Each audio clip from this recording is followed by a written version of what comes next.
Factores determinantes de la entrevista clínica. En la entrevista clínica hay factores que determinarán la calidad de la comunicación y estos dependerán del entorno, el paciente y el profesional.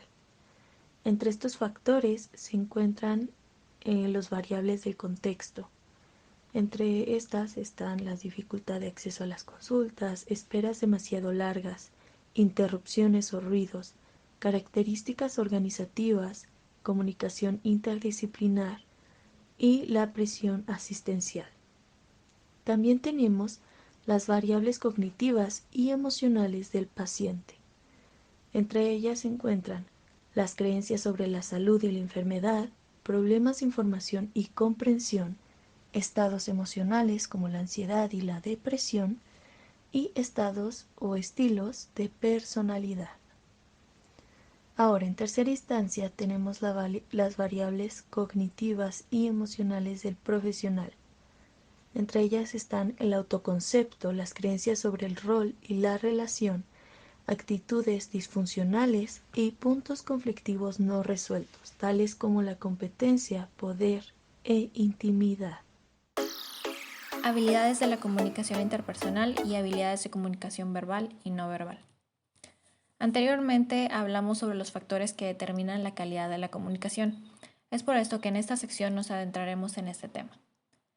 En los encuentros entre cualquier profesional sanitario y su paciente existen dos aspectos muy importantes. Por un lado tenemos el aspecto técnico y del otro tenemos el de tipo más personal, encontrándose la comunicación en este. Ahora, ¿cuál es la importancia de estas habilidades?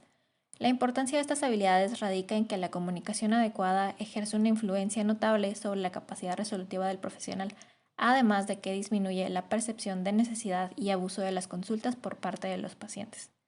Lo anterior lo logra a través de la mejoría en la eficacia clínica y los resultados. A continuación, nos adentraremos más en cada una de estas habilidades. Una de las primeras habilidades que se pueden mencionar es la empatía, y esto debe entenderse como la capacidad para comprender los pensamientos y emociones del paciente, tratando de percibir la realidad tal como él lo hace. El transmitir esta comprensión tiene una formulación tanto verbal como no verbal. En su formulación verbal podemos hacer uso de algunos recursos útiles como lo pueden ser el mostrar deseo de comprender a través de afirmaciones, preguntas y aclaraciones que manifiesten esfuerzo por entender la experiencia y sentimientos del paciente. También debemos hacer uso de respuestas verbales referentes a los sentimientos del paciente, definiéndolos y clasificándolos. Es importante tratar lo que es importante para el paciente respondiendo a sus preocupaciones fundamentales. Por otro lado, algunos de los recursos no verbales de los que se puede hacer uso son el mirar a los ojos, el hablar dando la cara al paciente y mostrar los brazos abiertos y las palmas de las manos hacia arriba, entre otros. Otra de las habilidades es el respeto. En ella, el profesional sanitario muestra la aceptación positiva del paciente cuando dedica tiempo suficiente a escucharle, le atiende de forma personalizada y lo percibe como una persona que tiene en sí misma cualidades y recursos para enfrentarse a su proceso. Algunas de las principales componentes del respeto son el compromiso hacia el paciente, el mantener una actitud no valorativa, evitando culpar al paciente de sus conductas, el esfuerzo por entender al paciente, además de mostrar actitudes de protección y cercanía a través de conductas no verbales. Otra de las habilidades es la autenticidad. Al hacer uso de ella, el profesional sanitario muestra una conducta coherente con sus sentimientos, no tiene ideas preconcebidas y está abierto a todas las actitudes sin sentirse amenazado por los sentimientos que comunica al paciente. La autenticidad puede verse reflejada a través de una serie de elementos como lo son las conductas de refuerzo no verbal, el rol de la conducta, recordando que los profesionales no deben enfatizar su autoridad y estatus. También debemos hacer uso de la congruencia, ya que debemos mantener coherencia entre nuestras palabras, sentimientos y acciones. Es importante hacer uso de la espontaneidad, que nos permite la capacidad para comportarnos con naturalidad y sin conductas artificiales. Por último, debemos mantener apertura y autorrevelación, ya que el uso consciente de la apertura verbal es un medio para provocar cambios en la conducta del paciente y ayudarle a desarrollar nuevas perspectivas con vistas a establecer metas y acciones. Una última habilidad de la que podemos hacer mención es la asertividad. La asertividad es necesaria para preservar el equilibrio personal, pero no se limita a esto, ya que también ayuda a motivar el cambio de conducta en el paciente, mejora la eficacia terapéutica y proporciona la necesaria contención emocional del paciente. A lo largo de este tema hemos hecho uso de los conceptos de recursos verbales y no verbales, pero es importante definir con claridad la comunicación verbal de la no verbal. La comunicación verbal es el medio a través del cual los profesionales sanitarios y los pacientes crean un marco de comprensión y entendimiento. Su éxito depende de una gran variedad de factores. Entre ellos podemos encontrar la forma de presentación del material, el vocabulario utilizado, la claridad de la voz, la actitud del que habla, el tono y volumen de voz, el grado del poder del que habla, además de la capacidad de comprensión y entendimiento del que escucha. Por otra parte, tenemos la comunicación no verbal, la cual puede ser definida como el vehículo principal de expresión de los sentimientos y emociones. A través de ella se define también la relación que se establece entre los interlocutores y se confirman o no los mensajes verbales. Las dimensiones de la conducta no verbal que influyen en la comunicación son las siguientes. Tenemos las sinestesias o movimientos corporales, la dimensión paralingüística, proxemia, el entorno, ya que el ambiente físico donde tiene lugar el encuentro entre el profesional sanitario y el enfermo provoca diferentes reacciones emocionales. Y por último, el tiempo. Los aspectos relacionados con la gestión de tiempo dedicado a la entrevista influyen notariamente en la eficacia de la comunicación.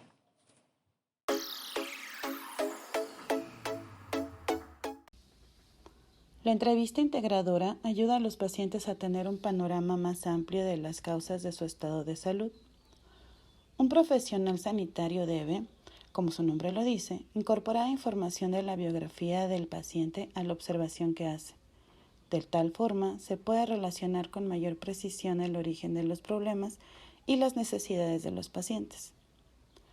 La entrevista nos lleva a la reflexión del caso, a elaborar hipótesis y tomar decisiones que posteriormente se comunicarán asertivamente con el paciente para describirle el diagnóstico obtenido y explicarle el tratamiento de la mejor forma para asegurar la buena relación terapéutica entre paciente y profesional.